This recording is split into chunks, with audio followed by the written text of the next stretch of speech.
referencia dentro de la mitología del deporte a nivel nacional y va a situar los hitos retos en la financiación del deporte. Va a presentar primero aquellos trabajos que han sido de referencia y luego también va a delimitar aquellos retos que tenemos por delante, que son muchos, va a centrar los principales.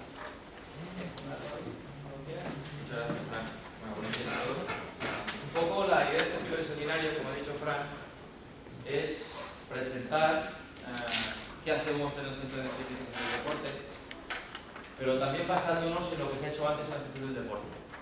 Es fundamental que tengamos claro dónde venimos, cuál es nuestro cuerpo de conocimiento, de dónde aparecemos.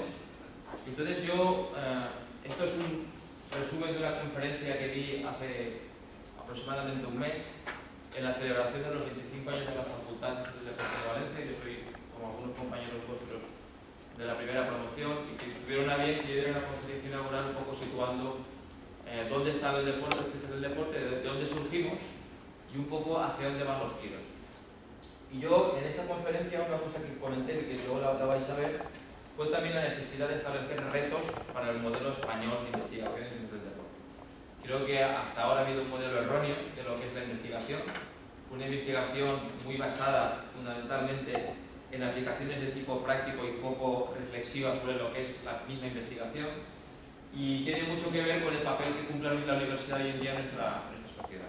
Imagino que estaremos todos de acuerdo en que la universidad tiene como papel fundamental la gestión del conocimiento, y la gestión del conocimiento se elabora a tres niveles diferentes. Uno, lo que sería cómo ese conocimiento se genera, es decir, lo que haremos de la investigación, aplicar conocimiento, descubrir conocimiento nuevo, y para eso hacemos investigación en la universidad. Otro elemento fundamental y misión de la universidad es transmitir ese conocimiento. Evidentemente, pues, si hacéis el máster, estáis recibiendo esa transmisión de conocimiento, lo que se investiga. Las personas que cursan un grado universitario también están recibiendo esa formación. Y por último, una parte que es la más olvidada, pero que yo creo que es muy relevante, es el tema de la transferencia. Como veis, en este pequeño esquema, la generación, la transmisión y la transferencia del conocimiento un poco van desde una perspectiva situada por orden. Es decir, primero se genera el conocimiento, luego se transmite y luego se transfiere. Y eso es un poco el modelo que se ha tenido en nuestra universidad y en otras universidades durante mucho tiempo. Luego veremos que nosotros, los miembros de nuestra investigación, no estamos demasiado de acuerdo en esta ordenación secuencial de cómo se gestiona el conocimiento. Pero luego eso lo dejaremos un poquito para más adelante, para presentaros una propuesta de cómo creemos nosotros que se debe gestionar el conocimiento en la universidad. Una propuesta mucho más integradora, pero eso la vamos a ver un poquito más adelante. Lo que yo os quiero presentar es, en primer lugar, hablar de lo que son los personajes clave. Los ciencias del deporte han tenido personas que han configurado lo que entendemos las ciencias del deporte. Y son personas que han sido personajes clave, que han hecho aportaciones, que han ido definiendo lo que hoy conocemos como las ciencias del deporte. El deporte como tal no es una ciencia. Existe una confusión, muchas veces se considera el deporte como una ciencia. El deporte no es una ciencia. La célula no es una ciencia. La silla no es una ciencia. Hay objetos de estudio y hay ciencias que se aplican a los objetos de estudio. Y en este caso, las ciencias del deporte se han configurado por personas que desde diferentes ámbitos científicos han tenido como objeto de estudio el comportamiento motor. Es decir, aquellas cuestiones que tienen que ver con el movimiento humano. Tanto desde una perspectiva de mejora de la salud, como una perspectiva de mejora del rendimiento, con una perspectiva de la mejora de las relaciones sociales, con una perspectiva de la mejora del aprendizaje de una tarea motora. Entonces, desde ese punto de vista, yo voy a presentaros, no son los únicos, hay más, evidentemente, pero hay que hacer un pequeño resumen, lo que yo considero las cuatro personas más relevantes que, proviniendo de otras ciencias, han ayudado a configurar lo que se conoce como las ciencias del deporte. Y un poco la idea va a ser presentar los hitos, es decir, cuáles fueron los trabajos claves que llamaron la atención sobre algunos objetos concretos de la ciencia del deporte, y luego ir un poco más allá y establecer los retos, es decir, qué sabemos y hacia dónde tiene que ir la investigación en lo que es la generación del conocimiento. ¿Cuáles son los retos que se nos presentan? y he hecho una pequeña revisión de algunos trabajos en revistas muy relevantes. Veréis trabajos publicados en la revista Lancet y en la revista Nature, o sea, son trabajos que, digamos, están publicados en las mejores revistas del mundo científico, que publican muchos premios Nobel, que nos valgan un poco para dónde van los retos en la ciencia del deporte. Yo he elegido cuatro personas representativas de lo que son los hitos en ciencias del deporte. Y me he intentado recoger tanto una parte más biológica como una parte más comportamental. Jerry Morris es un médico que trabaja, fundamentalmente trabajó en cuestiones relacionadas con la actividad física y la salud. Marty Carbonell, fisiólogo del ejercicio, y trabajó en temas relacionados con la frecuencia cardíaca, fundamentalmente, y muchas otras cosas. Albert Bandura es un psicólogo social que definió una de las teorías que han sido el paraguas sobre el que han crecido muchas teorías que intentan explicar el comportamiento tanto en el ámbito de la educación como del deporte. Y Richard Smith, que es uno de los padres de lo que se conoce como el aprendizaje motor. Es decir, un científico que estudió cómo aprendemos las cosas desde una perspectiva motora.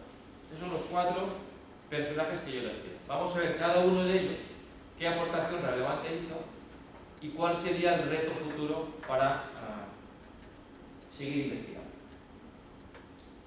Jerry Morris hizo un estudio, ese que se conoce como el London Bus Study, en el cual él estaba interesado en determinar si practicar o no practicar actividad física podría tener consecuencias en la salud de las personas. Hizo un estudio muy original por lo sencillo. Habitualmente los estudios más originales son los más sencillos. Él se dio cuenta de que había una profesión en el sistema de transporte británico que tenía diferencias en los niveles de actividad física. Él se dio cuenta que había en los autobuses tanto cobradores de autobús como conductores de autobús. Y vio que la diferencia fundamental entre ellos no eran ni el horario de trabajo, ni el entorno de trabajo, ni los horarios de trabajo. Trabajaban a la misma hora, las mismas horas, en el mismo sitio. La única diferencia era que el cobrador se movía por el autobús para cobrar, mientras que el conductor era sedentario, estaba todo el tiempo sentado.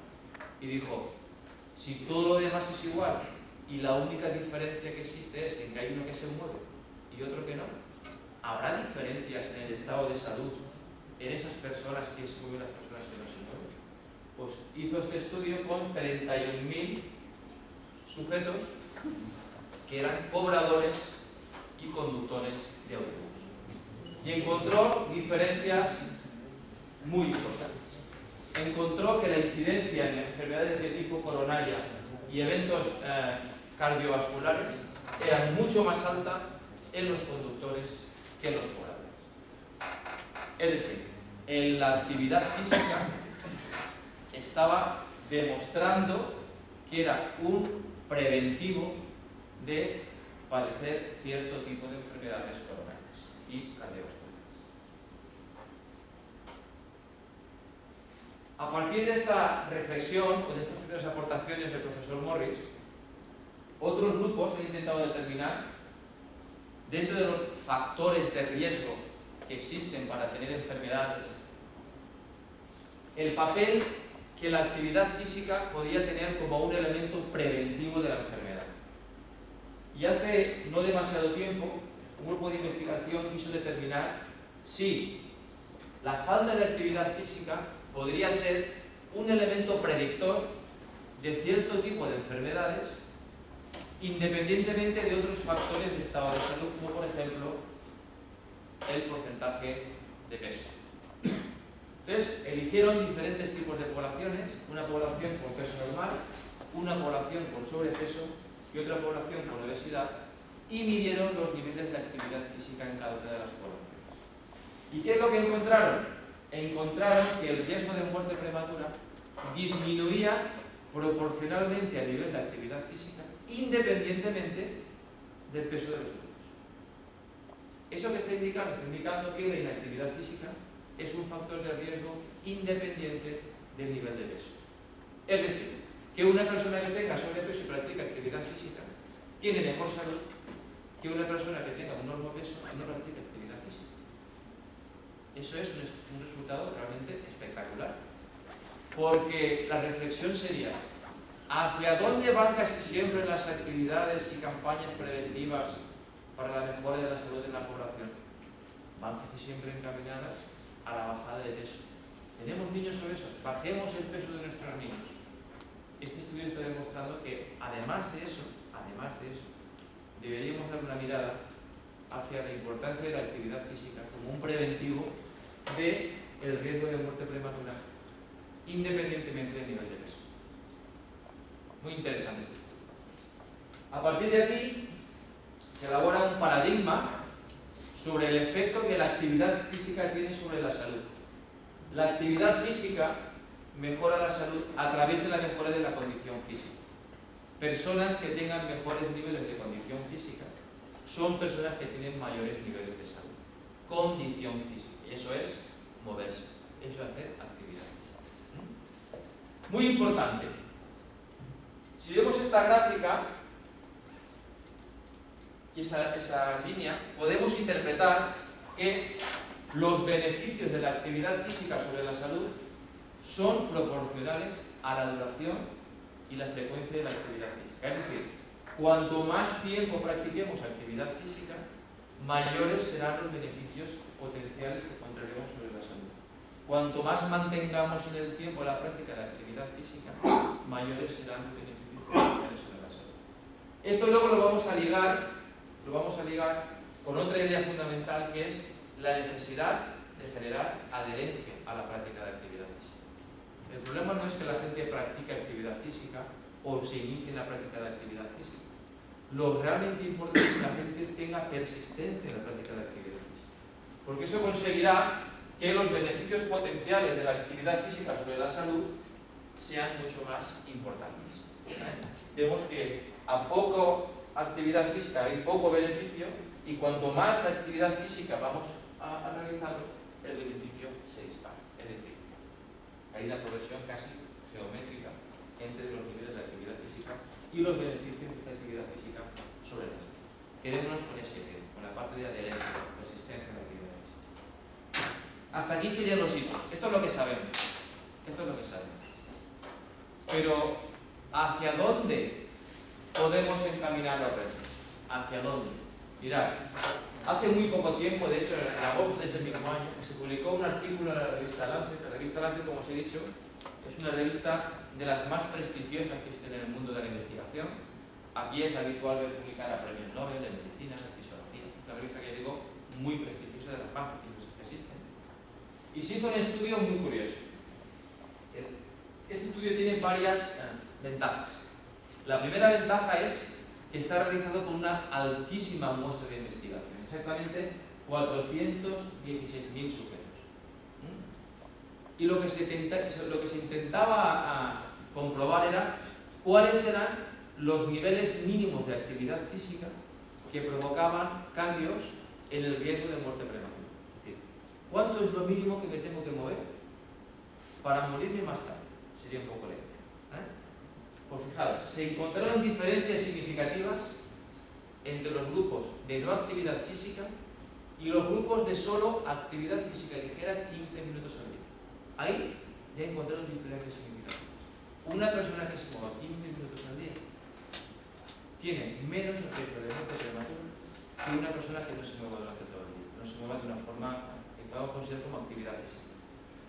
Y el siguiente resultado interesante es que estos niveles de prevención de muerte prematura se incrementan en función de la duración de la actividad física. Cuando pasamos a 30 minutos multiplicamos por 4. Cuando pasamos a 60 minutos multiplicamos por 8. Es decir, cuanto más frecuencia y duración de la actividad física, muchísimo menos riesgo de muerte prematura.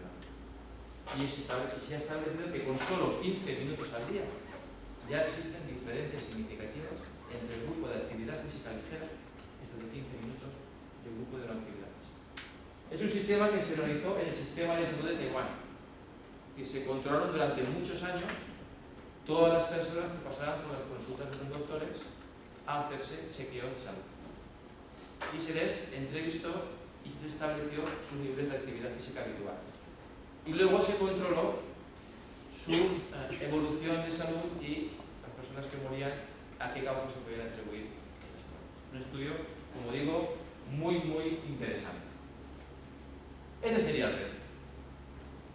¿Cuánto hay que hacer de actividad física? ¿Qué tipo de actividad física? ¿Con qué frecuencia? ¿Con qué duración? Para mejorar el estado de salud. Ese sería el reto. Establecer los programas más ajustados para mejorar el estado de salud. Sería el reto futuro. También se ha demostrado que la actividad física tiene efectos no solo sobre variables de corte más biológico, como son las enfermedades cardiovasculares, etc., sino también con elementos relacionados con las enfermedades mentales.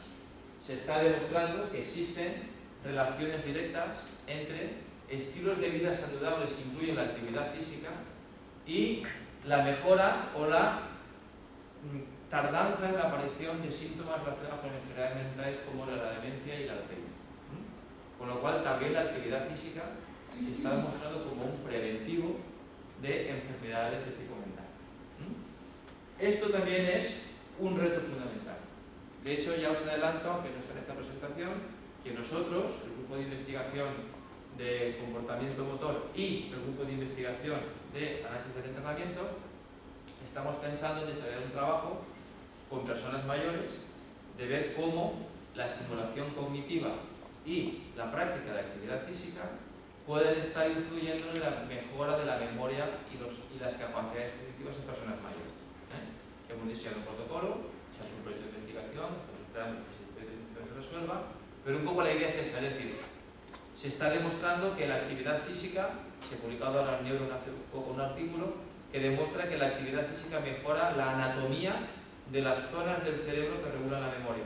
Hay una hipertrofia anatómica, probablemente asociada a la mejora de la vascularización por el ejercicio.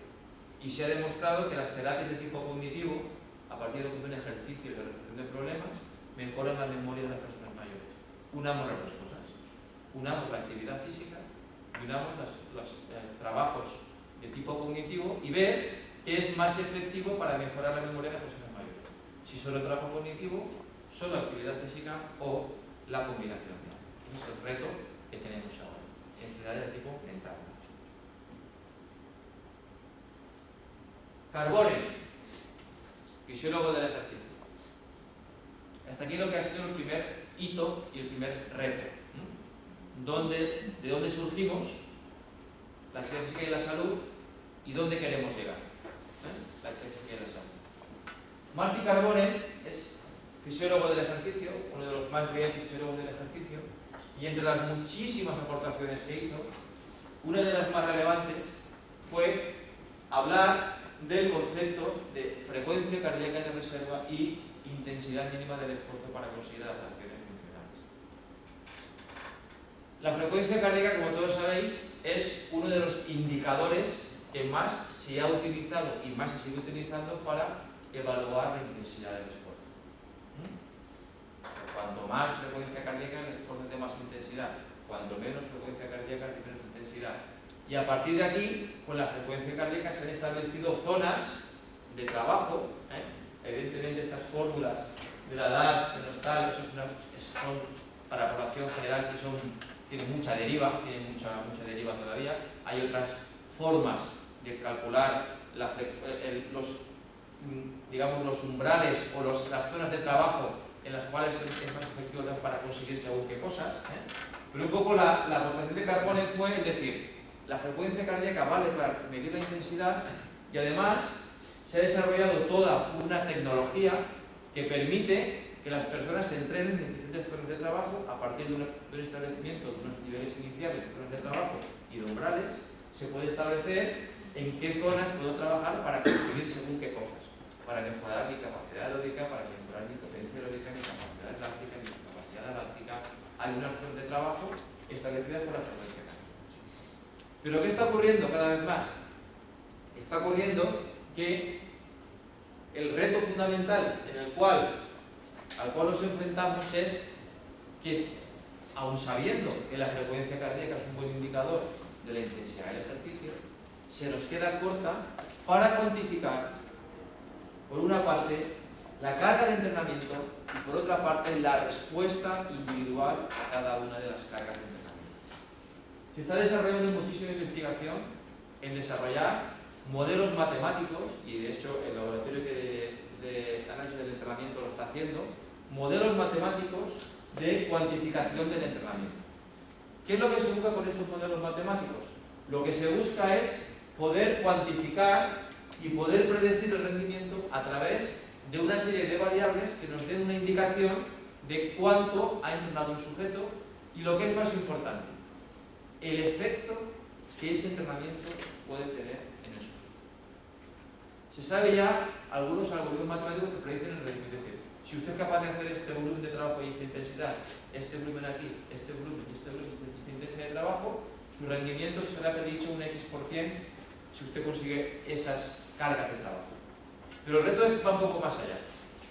De hecho, en el trabajo que os enseñé anteriormente de revisión, se ha mostrado que las variables de tipo hormonal son las que más predicen la variabilidad intraindividual del efecto de una carga.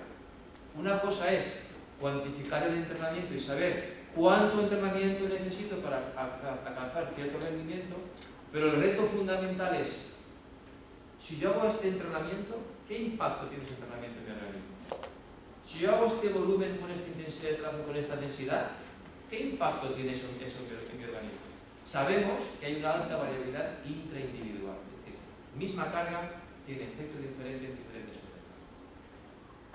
Las variables de tipo hormonal están mostrando como unos indicadores muy buenos para medir esa variabilidad intraindividual. De hecho, el rendimiento en los modelos matemáticos, cuando incluimos variables hormonales, se explica un 38% más, incluyendo las variables que no son las variables de tipo cuantitativo de carga de entrenamiento.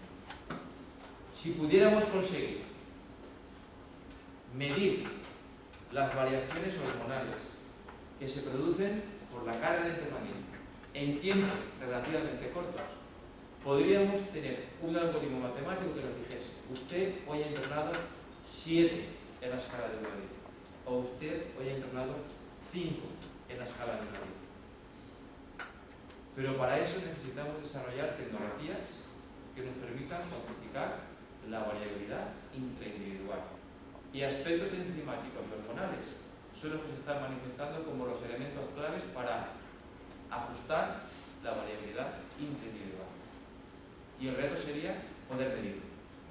No en 4 días, ni una semana, en 5 minutos, en 10 minutos, como se mide la glucemia o como se mide cualquier tipo de variable que se puede medir prácticamente en tiempo real. Sería un poco el reto.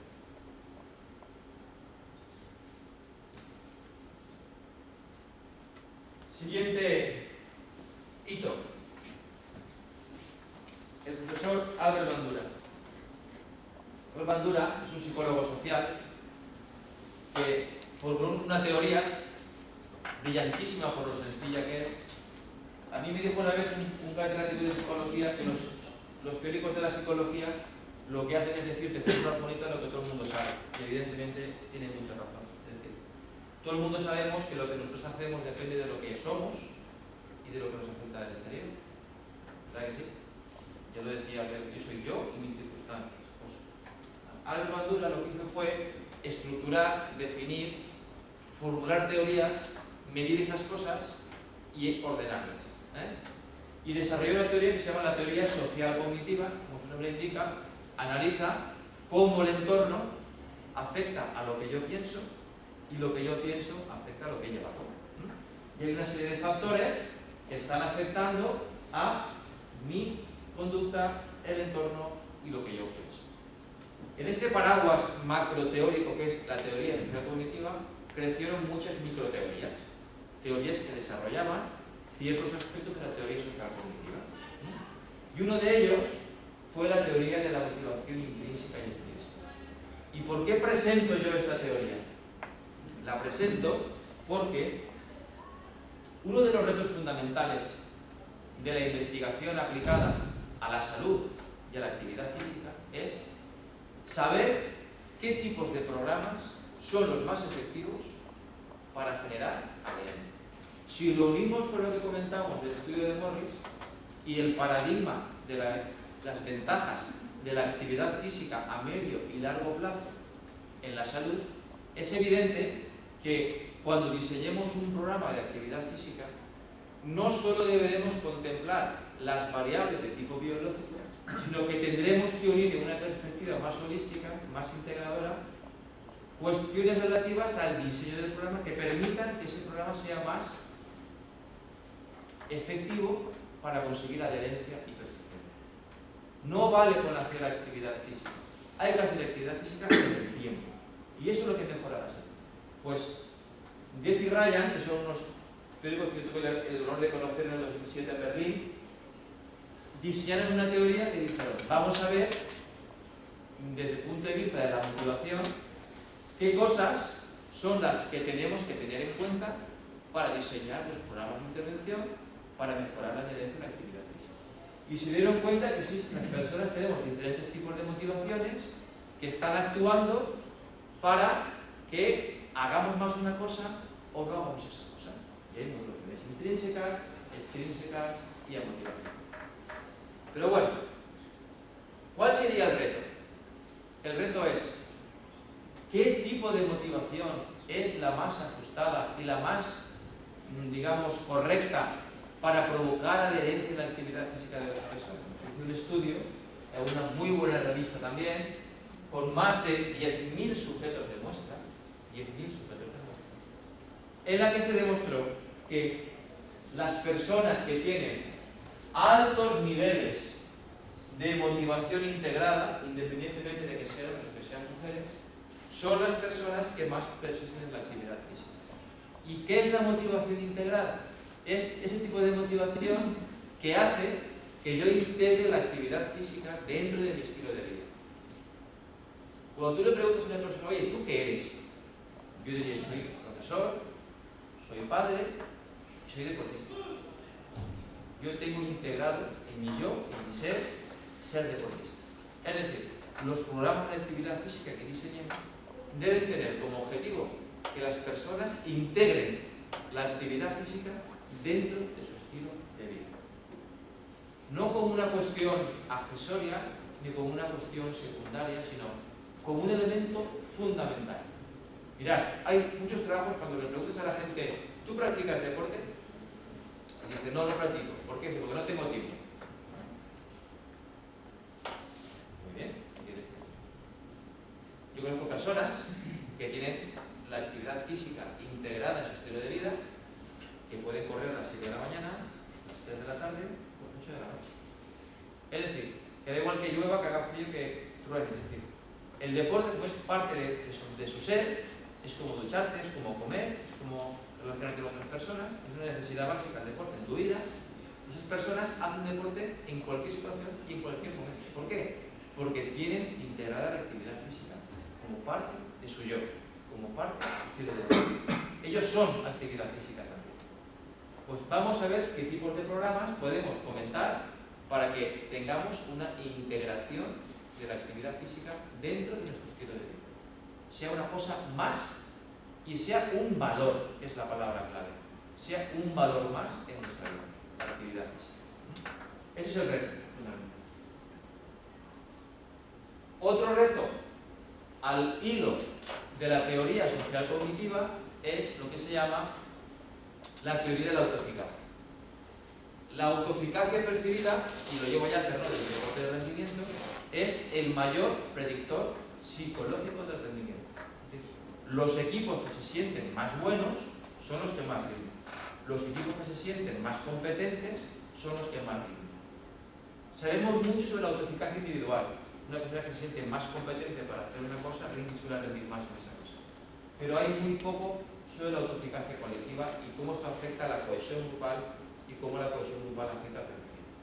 El reto, desde el punto de vista de la psicología del deporte, en el rendimiento deportivo, el reto fundamental está en establecer los mecanismos que regulan la autoeficacia colectiva, la autoeficacia de los equipos.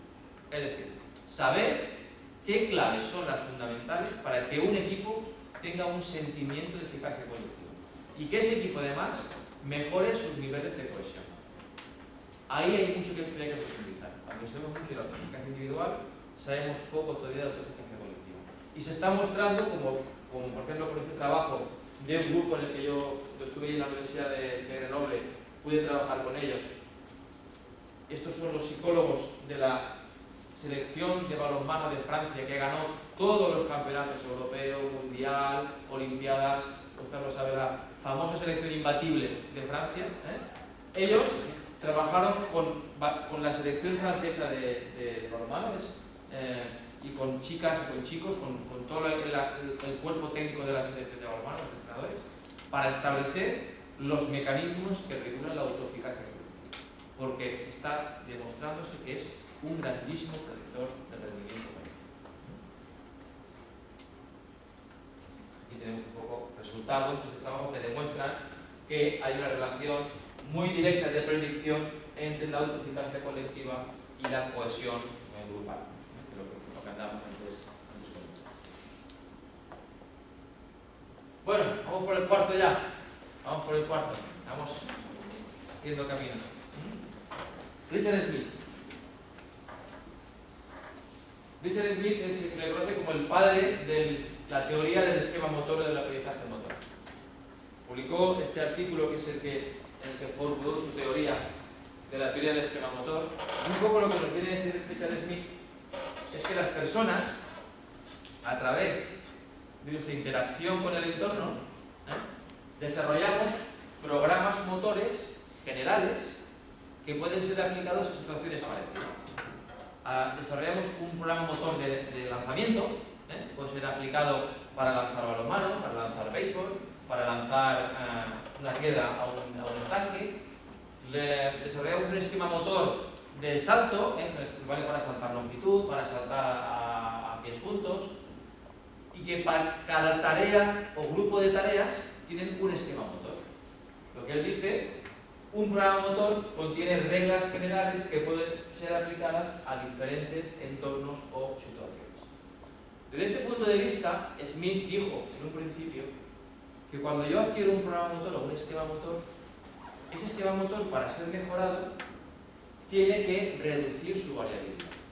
Es decir, si yo quiero mejorar el saque en tenis, tendré que hacer muchos saques en tenis. Si yo quiero mejorar la batida de longitud, tendré que mejorar muchas veces, hacer muchas batidas en longitud. Es decir, que la variabilidad, como veis aquí, tiene menos transferencia que la repetición. Dijo un principio. El mismo Smith está esto reformulando. Ya no está demasiado de acuerdo con lo que él dijo en un momento determinado. ¿Por qué? Porque lo que nos hemos dado cuenta, y lo que se han dado cuenta los investigadores de ahí, aparece el reto para la futura investigación, es que la capacidad de adaptarte a entornos cambiantes o la capacidad de poder adaptarte a pequeñas fluctuaciones de tu movimiento motor es lo que hace que se mejore la capacidad motora. Este artículo se publicó en Lancet, que dice que en la salud es la capacidad de adaptarse.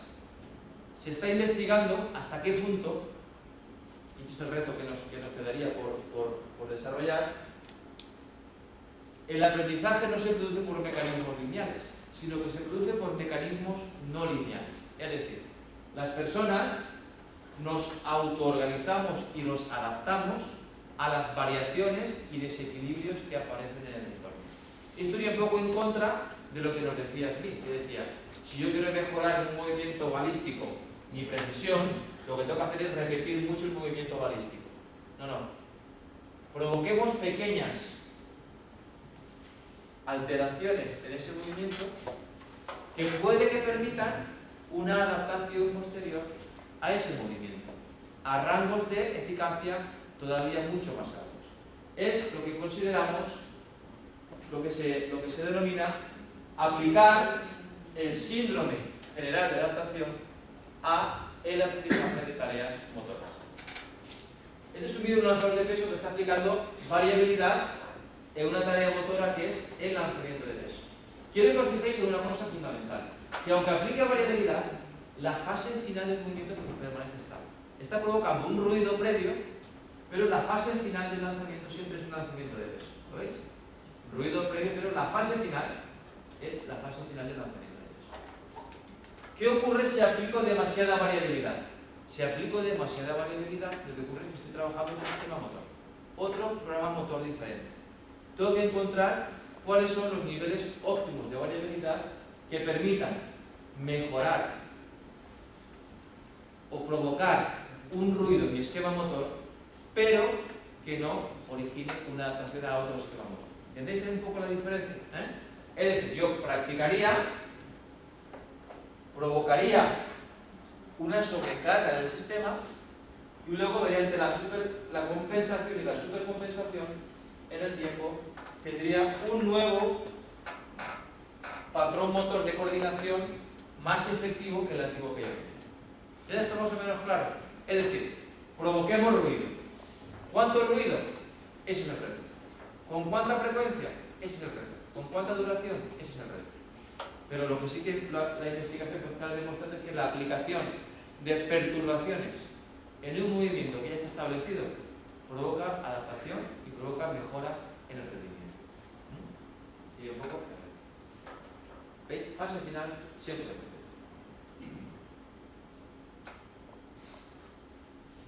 Hasta aquí lo que serían los hitos y los retos para el futuro en la investigación. Nosotros, aquí en el centro de investigación, llevo hace 6 años, nos juntamos un conjunto de personas. No recuerdo dónde fue, en el EMMA, en la cafetería de Altavis.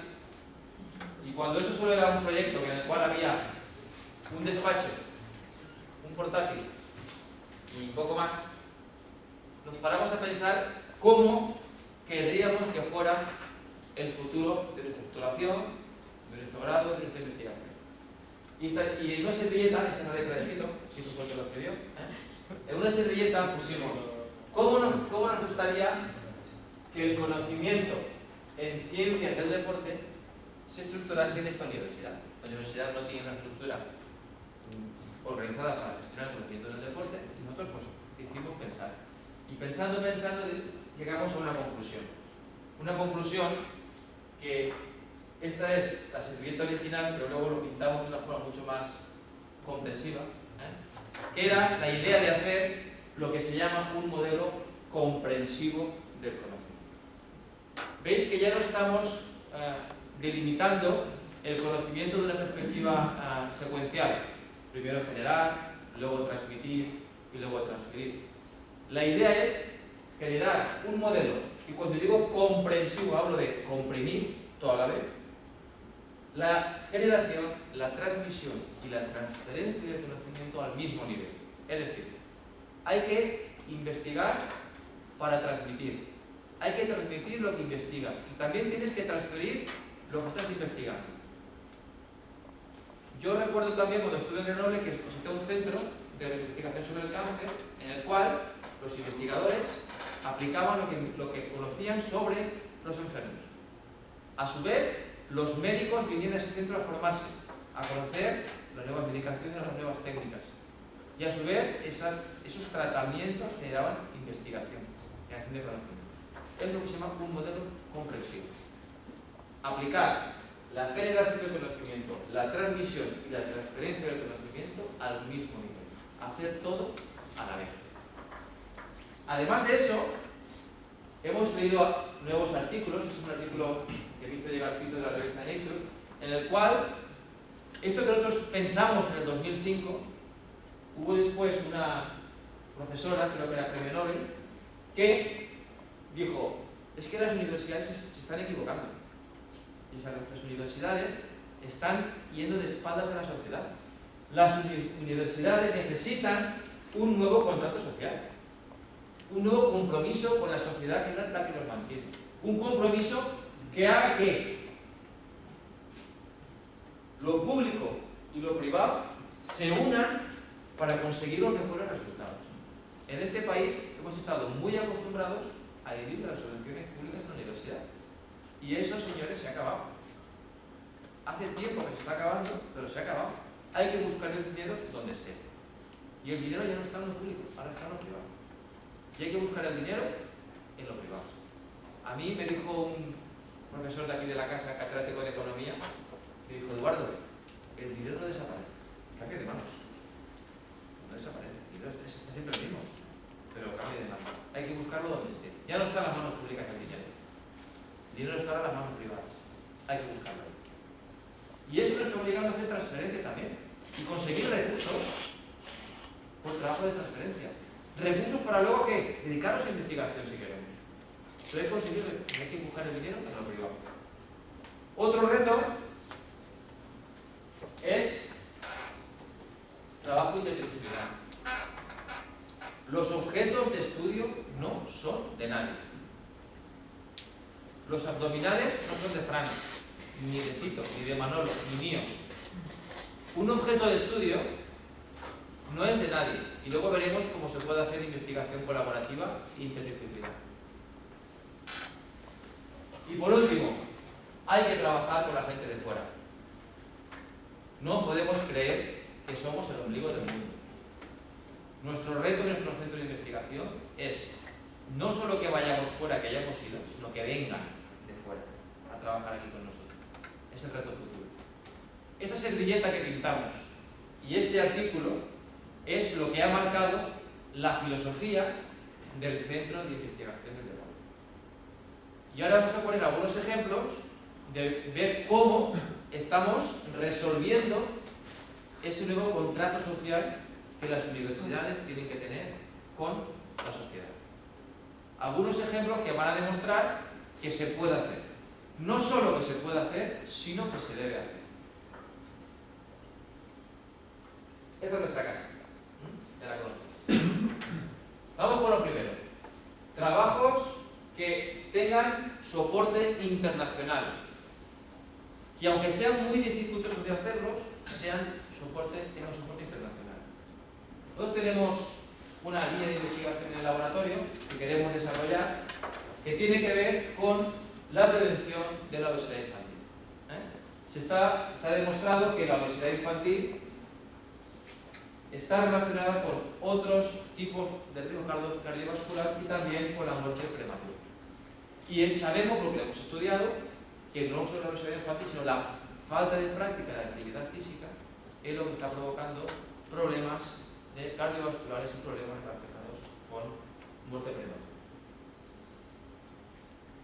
Hemos diseñado un trabajo que aún no está en marcha. Tenemos un trabajo piloto en marcha sobre intervención escolar, que es un pequeño trabajo de un proyecto mucho más ambicioso que este que yo os presento. Yo voy a presentaros el macro proyecto que tenemos pensado hacer cuando podamos, y esto ha sido ya una parte pequeña de este macro proyecto, con un proyecto bacán que nos han dado que mirad, la idea es desarrollar una intervención basada en principios motivacionales que puedan asegurar en mayor medida la adherencia a su programa de actividad física, un programa para mejorar el sobrepeso y evidentemente el estado de salud general de chavales en edad escolar. La idea es la siguiente: sabemos que existen estudios que muestran que las intervenciones en la prevención o la mejora de hábitos de comida y la prevención y la mejora de estilos de vida basados en la actividad física mejoran el estado de salud de los adolescentes. Pero ¿cuál es el problema que nos hemos encontrado fundamentalmente? Pues hemos encontrado que hay pocos programas que aborden estas cuestiones desde un punto de vista holístico, general. Por ejemplo, hay muchos programas en la escuela que analizan cómo la información en hábitos de estilo de comida en niños puede mejorar sus estilos de vida en comer. No funciona. ¿Por qué? Porque los niños no deciden lo que se ponen en la mochila para almorzar, ni cocinan en casa. ¿Quiénes ponen en la mochila y cocinan en casa? Son los padres, son los tutores. ¿Qué hay que hacer? Hay que hacer una intervención en los padres, explicándoles la importancia que tiene una buena comida, un buen estilo de vida en el tema de comida, y además la importancia que tiene que su hijo se involucre en un programa de actividad física. Los programas de actividad física. Tampoco vale un programa de actividad física en el cual vayamos, estemos 2 meses, midamos y nos marchemos. Eso vale para la investigación, pero no vale para la transferencia. No vale para un proyecto piloto, pero no vale para un macro proyecto. ¿Cuál es la idea? La idea es intentar desarrollar programas de intervención que sean autofinanciables y autosostenibles por los mismos APAs o por los mismos colegios. Es decir, integrar dentro de la filosofía del colegio el programa de actividad física. Y la clave es llevarlo a la escuela. No podemos pretender que hacer un programa en un sitio, que los chicos tengan que desplazarse, que los padres tengan que desplazarse. Eso teóricamente es muy correcto, pero prácticamente no funciona. Aprovechar los recreos, hay que hacer un programa dentro de la escuela, como una actividad extraescolar y, si es posible, que eso es lo que yo quisiera, vincularla al currículum de la asignatura de educación física. Yo siempre digo en muchos sitios que la educación física no vale para nada hoy en día. No provocamos nada, no provocamos un cambio funcional, no creamos hábitos. Hagamos ahora a la inversa. Hagamos actividad física. Y esa actividad física llevará a la educación física. Nos educaremos físicamente, sostenida, 3, 4, 5 días por semana, 45, 50 minutos por día, de actividad física moderada, de moderada intensa. Eso sería lo que provocaría cambios funcionales y provocaría, si lo hacemos bien, desde una perspectiva motivacional, adherencia y educación física. Ese sería, yo creo que lo hacemos un poco al revés de como habría que hacer. Y luego también vamos a intentar medir efectos biológicos, cambios en indicadores bioquímicos de la salud, consumo de oxígeno, IMC y el rato cintura-cadera. Este diseño de intervención está basado en la teoría de la autodeterminación, como hemos comentado anteriormente, y la parte que lideraría el grupo del profesor Enrique Roche tendría que ver un poco con ver los efectos biológicos de prevención de salud que un programa de actividad física y un programa de control de la alimentación basado en una perspectiva educativa, comportamental, motivacional, tendría en la inflamación pancreática y la inflamación cardiovascular. Porque sabemos que cuando hay eso funciona como una glándula que segrega unas hormonas que son lipoquinas que provocan inflamación en diferentes tejidos diarios. Entonces, lo que tenemos que hacer es ver si además de todo eso, en la población de riesgo, que son niños con obesidad, todo esto mejora. Este programa no es un programa para niños obesos, es un programa para prevenir la aparición de la obesidad. Y además de ello, queremos que los niños obesos se beneficien de ese programa. Y son los que haremos un seguimiento de control exhaustivo para ver cómo esto mejora. Cómo los niveles de inflamación pancreática y de inflamación cardíaca mejoran cuando introducimos el programa de actividad física sostenible y perdurable. En este proyecto estamos nosotros y está también la Universidad de Aviñón, porque ellos tienen unas técnicas no intrusivas con láser Doppler para poder analizar este tipo de inflamaciones. No hay que pinchar, no hay que por completo, se le pasa por una máquina y nos da este tipo de información.